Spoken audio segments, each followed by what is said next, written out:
تم نے ایسی حرکت کی تو کیسے؟ میں تمہیں زندہ درگور کر دوں گا۔ صابرہ روتے ہوئے بولی، مجھے یہ بھی منظور ہے۔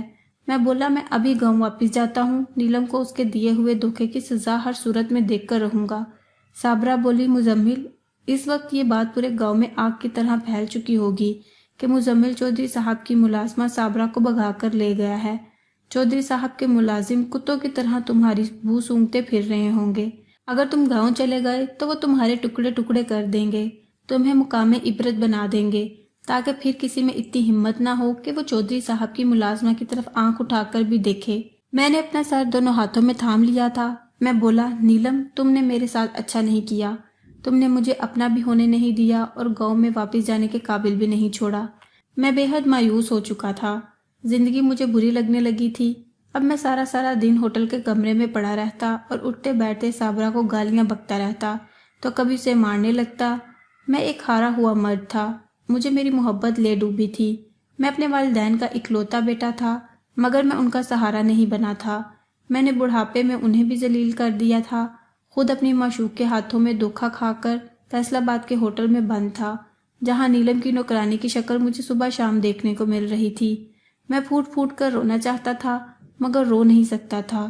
یہ سب چیزیں میرے اندر ایک طوفان پیدا کر رہی تھی۔ میں اپنا سارا غم و غصہ صابرہ پر نکال دیا کرتا تھا، لیکن اس کے منہ سے اف تک نہیں نکلتا تھا۔ وہ سچ میں بڑی صابر عورت تھی، مگر اس کا صبر مجھے مزید غصہ چڑھا دیتا تھا۔ یوں گاؤں بدر ہوئے مجھے 1 سال کا عرصہ بیت گیا تھا۔ اس 1 سال کے عرصہ میں میرا غصہ لمحہ بہ لمحہ بڑھتا چلا گیا تھا۔ میں صابرہ کو اپنی دشمن سمجھنے لگا تھا۔ کیوں اس نے مجھے اتنا بڑا دھوکہ دیا تھا؟ کیوں اس نے مجھے اپنا چہرہ نہیں دکھایا تھا؟ وہ اپنا چہرہ مجھے دیکھنے دیتی تو میں سارا ماجرا سمجھ جاتا، تب بھی میرے پاس واپسی کا راستہ ہوتا، میں تب بھی اپنے آپ کو کلیئر کرنے کی پوزیشن میں ہوتا۔ دن رات میرے دماغ میں نیلم کی باتیں چلتی رہتی تھیں، اس کی باتوں میں کتنی گہرائی ہوتی تھی۔ ہر 2 سطور کے بعد وہ کوئی خوبصورت سا شعر لکھتی تھی۔ ایک یہ تھی جاہل ان پڑھ عورت جسے نہ بات کرنے کا ڈھنگ تھا اور نہ ہی کسی کی دلجوئی کرنے کا ہنر آتا تھا۔ مجھے میری ماں کے سونے کے کنگن بیچنا پڑے تھے، یہ بات مجھے اندر ہی اندر سے کھائی چلی جا رہی تھی۔ میں نے سوچ لیا تھا کہ میں اپنی ماں کے 2 کنگنوں کے بدلے اس کے لیے 6 کنگن بنا کر لے جاؤں گا۔ رہی بات پیسے کی تو میں نے وہ بھی سوچ لیا تھا کہ میرے پاس پیسہ کہاں سے آئے گا۔ میں اس بات کو کبھی فراموش نہیں کر سکتا تھا کہ صابرہ میرے اور نیلم کے درمیان آئی تھی۔ اس چیز کا بدلہ تو میں ہر حال میں اس سے لینا چاہتا تھا۔ میں نے صابرہ کا سودا کرنے کا سوچ لیا تھا۔ میں اتنا بے غیرت نہیں تھا کہ اپنے نکاح میں آئی عورت کو پیسوں کی خاطر بیچ دیتا۔ یہ پیسے نہیں تھے جس کی وجہ سے میں اتنا بڑا قدم اٹھانے پر مجبور ہوا تھا، بلکہ میں تو صابرہ سے بدلہ لینا چاہتا تھا۔ شاید اس طرح میرے زخمی دل کو قرار آ جاتا۔ میں نے صابرہ کا بغور جائزہ لیا تھا۔ وہ بہت حسین تھی۔ اگر وہ میرے اور نیلم کے درمیان میں نہ آئی ہوتی تو میں اسے قبول کر ہی لیتا، مگر اس نے مجھے دھوکہ دیا تھا اور اب میں اسے دھوکہ دینے والا تھا۔ صابرہ جوان بھی تھی اور خوبصورت بھی، اس لیے میں نے سوچ لیا تھا کہ اس کا تگڑا معاوضہ لوں گا۔ میں نے صابرہ کے لیے گاہک تلاش کر لیا تھا۔ وہ اسے 10 لاکھ میں خریدنے پر رضامند ہو چکا تھا۔ میں صابرہ سے بولا کہ جلدی سے تیار ہو جاؤ۔ اس کی آنکھوں میں آنسو آ گئے تھے۔ وہ بولی، مزمل، ہم کہاں جا رہے ہیں؟ میں بولا، تمہیں سیر کروانے باہر لے کر جا رہا ہوں۔ اس کی آنکھیں سرخ ہو چکی تھیں، لبوں پر زخمی سی مسکراہٹ پھیل گئی تھی۔ وہ بولی، مزمل، میرے حصے کے غم ٹل گئے ہیں کیا؟ لمبی غم کی شام ڈھل گئی ہے کیا؟ میں نے بڑی حیرت سے صابرہ کی جانب دیکھا تھا۔ وہ آج نیلم کے سے انداز میں بات کر رہی تھی۔ وہ اس طرح سے اشعار کو بدل کر اپنی بات میں ڈھالا کرتی تھی، شاید صابرہ نے ایسا شعوری طور پر کیا تھا۔ وہ مجھے یہ باور کرانا چاہتی تھی کہ تم سے نیلم چھن گئی ہے، تم ایک ناکام انسان ہو، تم بہت کم میں راضی ہونے والے شخص ہو۔ دیکھو، تم تو اتنے گئے گزرے نکلے کہ اپنی محبت کی ملازمہ کو سیر پر لے کر جا رہے ہو۔ میں مسکرا دیا۔ میں نے دل میں سوچا، صابرہ، ابھی تم جانتی نہیں ہو کہ تم کس انسان کو طنز کے تیر چلا رہی ہو۔ خیر، میں اسے اپنے ساتھ کوٹھے پر لے آیا تھا۔ وہ ماحول دیکھ کر جان گئی تھی کہ یہ اچھی جگہ نہیں ہے۔ وہ خوف زدہ ہو کر میرے ساتھ چپک گئی تھی۔ وہ بولی، مزمل، مجھے اپنے ساتھ لے چلو۔ دیکھو، میں تمہاری عزت ہوں، تمہارے نام پر ہوں۔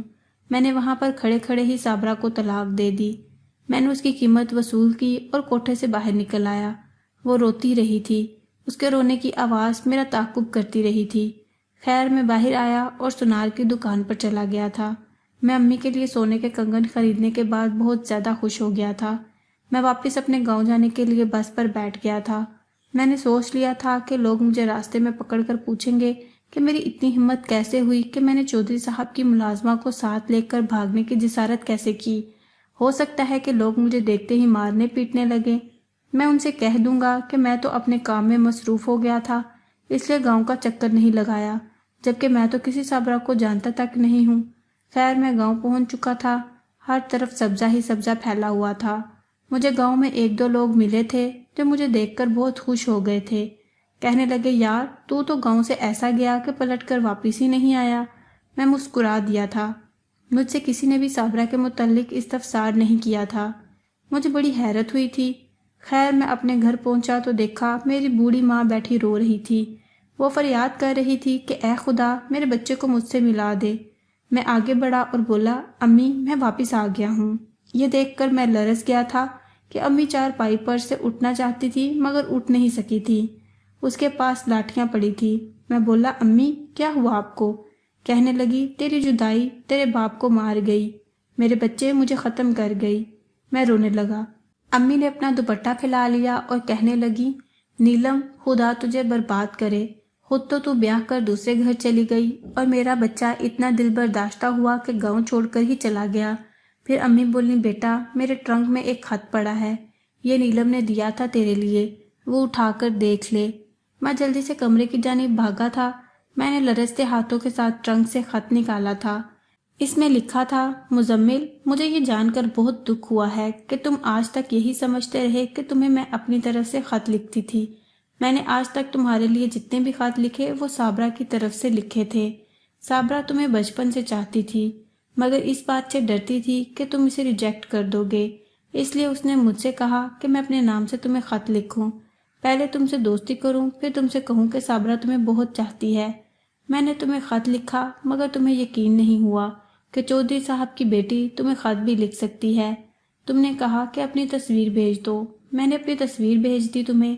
اس کے بعد صابرہ نے کبھی مجھ سے کوئی خط نہیں لکھوایا، وہ خود ہی خط لکھنے لگی تھی۔ میں نے کئی بار اس سے پوچھا کہ بتاؤ مزمل تم سے مانوس ہو گیا ہے، تو وہ ہمیشہ یہی کہتی کہ ہاں وہ بھی مجھ سے محبت کرنے لگا ہے۔ یہ بات تو مجھ پر اب آشکار ہوئی ہے کہ صابرہ پگلی اس بات سے ڈرتی رہی کہ کہیں تم یہ جان کر کہ وہ میری ملازمہ ہے تم اسے ٹھکرا ہی نہ دو، اس لیے وہ میرے نام سے تمہیں خط لکھتی رہی۔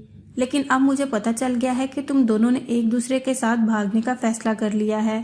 میں تم دونوں کے لیے بہت خوش ہوں۔ ویسے بھی تمہیں مجھ سے محبت تو نہیں ہوئی نا، تمہیں تو صابرہ کے الفاظ سے محبت ہوئی ہے۔ میں خوش ہوں کہ تم دونوں ایک ہو رہے ہو۔ میں یہ خط کئی بار پڑھ چکا تھا، مجھے ان الفاظ پر یقین نہیں آ رہا تھا۔ میں تھر تھر کانپ رہا تھا۔ کیا وہ صابرہ ہی تھی جس کے عشق میں گرفتار تھا؟ تو پھر میں نے اسے ٹھکرا کیوں دیا؟ میں نے اپنی محبت کو حاصل کر لیا تھا مگر پھر میں نے اسے بیچ دیا۔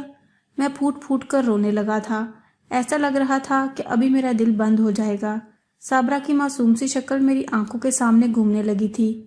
میں جلدی سے باہر آیا تو امی نے مجھے بتایا کہ چودھری صاحب کی ملازمہ بھی کسی کے ساتھ بھاگ گئی تھی۔ میں بولا، امی کس کے ساتھ؟ امی بولی، وہ اپنا سراغ چھوڑ کر نہیں گئی، نہ جانے کس کے ساتھ گئی ہوگی۔ میں بولا، امی میں شہر میں اپنا بہت ضروری سامان چھوڑ آیا ہوں، میں وہ لے کر کل تک واپس آ جاؤں گا۔ امی رونے لگی تھیں۔ وہ کہنے لگی، اس بار تو گیا تو میں زندہ نہیں بچوں گی۔ سچ تو یہ تھا کہ اگر میں نہ جاتا تو میں زندہ نہ بچتا۔ میں جلدی سے فیصل آباد پہنچا تھا۔ میں اس کوٹھے پر گیا جہاں میں نے صابرہ کو فروخت کیا تو پتہ چلا کہ کل کوئی سندھ کا وڈیرا خرید کر اسے لے گیا تھا۔ اس نے اپنے کسی سعودی دوست کو صابرہ تحفے میں دے دی تھی، یعنی مجھے صابرہ کا کوئی سراغ نہیں ملا تھا۔ میں پھوٹ پھوٹ کر روتا رہا، پھر گاؤں واپس آ گیا۔ گاؤں آیا تو پتہ چلا کہ میری ماں چل بسی ہے۔ اس کا جنازہ بالکل تیار تھا۔ میں نے تو ابھی امی کو وہ سونے کے کنگن بھی نہیں دکھائے تھے جو میں نے صابرہ کو بیچ کر ان کے لیے خریدے تھے۔ محبت کے اس سفر میں خالی ہاتھ رہ گیا تھا۔ میرے پلے کچھ نہیں بچا تھا۔ کیا میں اسی سب کا مستحق تھا؟